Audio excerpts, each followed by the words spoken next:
صلی اللہ علیہ وسلم۔ اعوذ باللہ السمیع العلیم من الشیطان الرجیم، بسم اللہ الرحمن الرحیم، والصلاة والسلام علی رسولہ الکریم۔ بخاری شریف اور کتاب تکسیر الصلاۃ ہم پڑھ رہے ہیں، اور اس کے اندر آج جو باب ہم پڑھیں گے اس کا عنوان ہے الصلاۃ بمنا، منا میں نماز کا بیان۔ یہ حدیث ہے 1032، اور حضرت عبداللہ بن مسعود رضی اللہ تعالیٰ عنہ سے روایت ہے، قالا فرماتے ہیں صلیت مع النبی صلی اللہ علیہ وسلم بمنا رکعتین، کہ ہم نے نبی صلی اللہ علیہ وسلم کے ساتھ منا میں 2 رکعتیں پڑھی، و ابی بکر و عمر و مع عثمان، اور حضرت ابوبکر رضی اللہ تعالیٰ عنہ، عمر رضی اللہ تعالیٰ عنہ اور حضرت عثمان رضی اللہ تعالیٰ عنہ کے ساتھ بھی 2 رکعتیں پڑھی، صدرا من امارتہ ثم اتمہا۔ حضرت عثمان کے ساتھ جو ہے وہ کہتے ہیں ان کے ساتھ بھی ابتدائی دور میں 2 رکعتیں پڑھی ہیں۔ حضرت عثمان رضی اللہ تعالیٰ عنہ نے اپنی خلافت کے آخری دور میں پوری نماز پڑھی، یعنی آپ نے قصر نہیں کی بلکہ تمام کیا۔ اس ضمن میں 2-3 احادیث ہیں، وہ پڑھ لیں تو پھر ہم اس کی تھوڑی سی وضاحت دیکھتے ہیں۔ اس میں اگلی حدیث جو ہے 1033، اور یہ حدیث جو ہے یہ حضرت حارثہ بن وہب سے روایت ہے، قالا فرماتے ہیں صلی بنا النبی صلی اللہ علیہ وسلم آمنا من کان بمنا رکعتین، کہ ہم نے امن کی حالت میں، یعنی اس وقت بالکل امن تھا، کوئی خوف نہیں تھا، تو منا میں 2 رکعتیں پڑھی۔ اصل میں یہ جو حدیث ہے اس کا پس منظر یہ ہے کہ جو قرآن کے اندر ایک جگہ، ایک تو ہم نے آیت پڑھی تھی سورہ نساء کے پیچھے، ایک یہ دوسری آیت ہے جس میں یہ آتا ہے کہ تم پہ کوئی حرج نہیں ہے اگر تم نماز میں قصر کر لو، اگر تم کو اس بات کا ڈر ہو کہ کفار ہمیں تکلیف دیں گے۔ مطلب یہ کہ اگر خوف کا وقت ہے، صلاۃ خوف ہے، کفار کی طرف سے حملے کا ڈر ہے، تو اس وقت جی 2 رکعتیں، اور بعض کا تو 2 کی بھی 1 رکعت جو ہے خوف کے اندر پڑھی گئی ہے، اس کے بعد میں مکمل کیا گیا۔ کا طریقہ الگ ہے کہ وہ کیسے پڑھی جائیں گی، 1 رکعت امام کے ساتھ اور 1 خود سے، یا 2 امام کے ساتھ اور 2 بعد میں، وہ تفصیل الگ ہے، لیکن مقصد یہ ہے کہ وہ اس وقت کی اجازت تھی۔ تو یہاں یہ کہہ رہے ہیں حضرت حارثہ بن وہب کہ امن کا زمانہ تھا، کوئی خوف نہیں تھا، کوئی ایسی چیز نہیں تھی، تو لیکن ہم نے نماز جو ہے وہ قصر کی۔ تو اس علماء یہ کہتے ہیں کہ اصل میں وہ جو آیت ہے وہ قصر کے لیے شرط نہیں ہے، جواز نہیں ہے کہ خوف ہی ہو تو قصر کرنی ہے، بلکہ خوف کے علاوہ بھی قصر کا حکم ہے، اور نبی صلی اللہ علیہ وسلم نے سفر میں قصر کی ہے۔ اور البتہ یہ کہ وہ تاریخی پس منظر کی طرف اشارہ ہے کہ جس وقت اللہ تعالیٰ کی طرف سے مسلمانوں کو قصر کی اجازت دے دی گئی تھی، اس وقت جو خوف کے حالات تھے، لیکن یہ لازمی شرط نہیں ہے، امن کی حالت میں بھی قصر جو ہے وہ پڑھی جائے گی۔ تو اسی کے ذیل میں پھر وہ حدیث بھی محدثین نے لکھی ہے کہ حضرت عمر رضی اللہ تعالیٰ عنہ سے کسی نے پوچھا کہ خوف کے وقت تو 2 رکعتیں پڑھتے تھے، تو اب تو ہمیں امن اور اطمینان حاصل ہے، تو اب بھی ہم 2 رکعتیں پڑھیں؟ تو عمر رضی اللہ تعالیٰ عنہ نے یہ سوال نبی کریم صلی اللہ علیہ وسلم سے پوچھا، تو نبی صلی اللہ علیہ وسلم نے فرمایا کہ یہ اللہ کی طرف سے تمہارے لیے صدقہ ہے، اور اللہ کے صدقے کو قبول کرو۔ تو دیکھا جائے تو واقعی سفر میں قصر جو ہے وہ ایک نعمت سے کم نہیں ہے۔ سفر ہوتا ہے، چاہے گاڑی پہ ہو، جہاز پہ ہو، بہرحال تھکن ہوتی ہے، اور اللہ تعالیٰ کی طرف سے ایک آسانی جو دی گئی ہے کہ تھکن ہو گئی ہے، نماز پڑھنی مشکل ہے، پوری نماز زیادہ مشکل ہے، اگر پوری دیکھیں سنت اور نوافل اور پورے فرض پڑھنے پڑیں تو خاصی لمبی نماز ہو جاتی ہے، پھر سفر بھی ہے، منزل پہ پہنچنا بھی ہے، تو اتنی لمبی نماز اگر ہم رک کے پڑھیں گے تو ظاہر مشکل ہو جائے گی۔ تو اس لیے اللہ تعالیٰ جو اپنے بندوں پہ بہت مہربان ہے اور بہت محبت کرنے والا ہے، اس نے اجازت دی کہ کوئی حرج نہیں ہے کہ تم نماز جو ہے وہ قصر کر رہو، اور نبی صلی اللہ علیہ وسلم نے اس سے ہمیشہ فائدہ اٹھایا۔ اور علماء یہ کہتے ہیں کہ کوئی سفر آپ کو ایسا نہیں ملتا کہ جس میں آپ نے نماز جو ہے وہ پوری پڑھی ہو، بلکہ آپ صلی اللہ علیہ وسلم نے نمازیں جو ہیں وہ قصر کی ہیں۔ اسی بنا پہ امام ابو حنیفہ کہتے ہیں کہ قصر واجب ہے، جبکہ دوسرے علماء جو ہیں وہ کوئی اس کو سنت، اور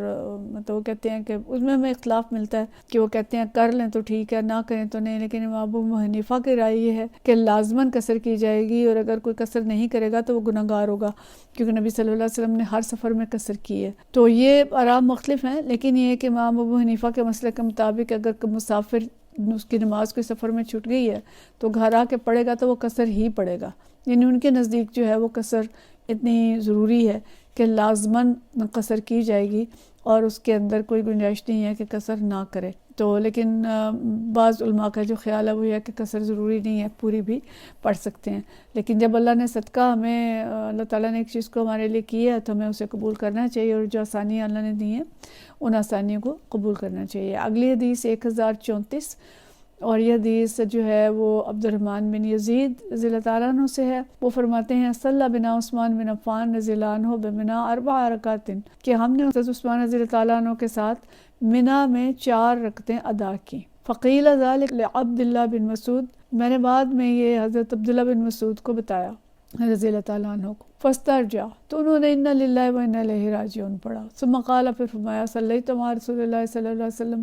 بمنا رکعتین وصلیت مع ابی بکر رضی اللہ تعالیٰ عنہ بمنا رکعتین وصلیت مع عمر بن خطاب رضی اللہ تعالیٰ عنہ بمنا رکعتین. تو کہتے ہیں کہ انا للہ و انا الیہ راجعون پڑھ کے انہوں نے کہا یہ تو بالکل ٹھیک نہیں ہوا، ہم نے رسول اللہ صلی اللہ علیہ وسلم کے ساتھ 2 رکعتیں پڑھی ہیں، حضرت عمر حضرت بکر رضی اللہ تعالیٰ عنہما کے ساتھ بھی 2 رکعتیں پڑھی. اور اس کے بعد انہوں نے فرمایا فَلَيْتَ حَظِّي مِنْ 4 رکعات رکعتان متقبلتان، کہ کاش مجھے ان 4 رکعتوں کے بدلے 2 مقبول رکعتیں مل جائیں. یعنی وہ 2 رکعتیں جو سنت کے مطابق تھیں، جو نبی صلی اللہ علیہ وسلم نے پڑھیں، تو کاش مجھے وہ مل جائیں کہ ان کا ثواب زیادہ ہے ان 4 کی نسبت جو سنت سے ہٹ کے پڑھی گئیں. تو اس سے معلوم ہوتا ہے کہ عثمان رضی اللہ تعالیٰ کی اس رائے کے ساتھ حضرت عبداللہ بن مسعود کا اتفاق نہیں تھا، اور اسی طرح حضرت علی رضی اللہ تعالیٰ عنہ کا اتفاق بھی نہیں تھا، جمہور صحابہ کا بھی اتفاق نہیں تھا کہ سفر میں نماز قصر نہ پڑھی جائے. بلکہ خود حضرت عثمان رضی اللہ تعالیٰ عنہ کے بارے میں بھی علماء لکھتے ہیں کہ وہ اس بات کے قائل تھے کہ بحالت سفر قصر واجب ہے اور اتمام جو ہے وہ نہیں کرنا چاہیے. تو اس لیے انہوں نے ان سے جب پوچھا گیا کہ آپ نے 4 رکعتیں کیوں پڑھیں، تو انہوں نے کہا کہ میں نے مکہ میں شادی کر لی ہے اور مکہ اب میرے لیے گھر کی طرح ہے، اس لیے میں نے یہاں 4 رکعتیں پڑھی ہیں. لیکن باقی صحابہ کرام کا یہ خیال تھا کہ انہیں شادی کے بعد بھی وہاں 2 ہی رکعتیں پڑھنی چاہیے تھی، کیونکہ نبی صلی اللہ علیہ وسلم کی سنت جو تھی وہ منا کے اندر 2 رکعتوں کی تھی. تو اس طرح سے دیکھیں کہ یہ اختلاف ہمیں نظر آ رہا ہے. اور حضرت عائشہ رضی اللہ تعالیٰ عنہا جو تھیں وہ بھی، ان کا بھی خیال یہ تھا کہ جب مقیم ہے تو وہ 4 پوری پڑھ لیں، اور اگر سفر کے اندر ہے تو وہ قصر کرے. یہ 2 بزرگ صحابہ جو ہیں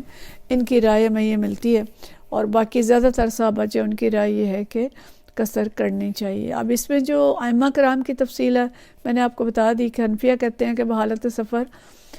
قصر جو ہے مستحب نہیں بلکہ واجب ہے، اور اگر کوئی شخص قصر نہیں کرتا اور پوری نماز پڑھتا ہے تو وہ غلط کرتا ہے، قصر کرنا اس پر واجب ہے.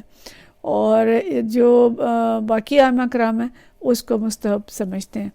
تو بہرحال یہ مختلف آراء ہیں، اور اگر ہم فقہ حنفی پہ چلتے ہیں تو اس کے مطابق ہمیں بہرحال قصر جو ہے وہ کرنی چاہیے. اور جو معین القاری میں لکھتے ہیں علامہ معین الدین خٹک صاحب کہ جمہور صحابہ رضوان اللہ مجمعین نے حضرت عثمان رضی اللہ تعالیٰ عنہ کے اس طرز عمل سے اتفاق نہیں کیا، اور ان کا خیال یہ تھا کہ قصر جو ہے وہی پڑھنی چاہیے تھی. اور جمہور صحابہ کے نزدیک بھی قصر بحالت سفر واجب ہے، اس لیے کہ نبی صلی اللہ علیہ وسلم نے کبھی بھی تمام نہیں کیا. تو اگر تمام جائز ہوتا کہ پوری نماز پڑھنی ہوتی تو کم از کم 1 مرتبہ ہی آپ صلی اللہ علیہ وسلم پوری پڑھ لیتے. لیکن آپ نے کبھی بھی سفر میں، یعنی وہ جو سفر ان کے ساتھ ہے کہ کتنا لمبا سفر ہے اور کہاں تک جانا، تو آپ صلی اللہ علیہ وسلم نے کبھی بھی پوری نماز نہیں پڑھی بلکہ ہمیشہ قصر کی. تو ہمیں بھی اس قصر سے فائدہ اٹھانا چاہیے اور سفر میں قصر کریں. نفل چاہیں تو پڑھ سکتے ہیں، اور سنت جیسے میں نے بتایا کہ جو فجر کی سنتیں ہیں وہ آپ صلی اللہ علیہ وسلم نے کسی حال میں نہیں چھوڑیں، وہ ہمیں نہیں چھوڑنی چاہیے، سفر میں بھی پڑھنی چاہیے. اور ویسے بھی بہت برکت والی سنتیں ہیں، وہ ان کو ہر حال میں پڑھنا چاہیے. لیکن باقی نماز کی جو قصر ہے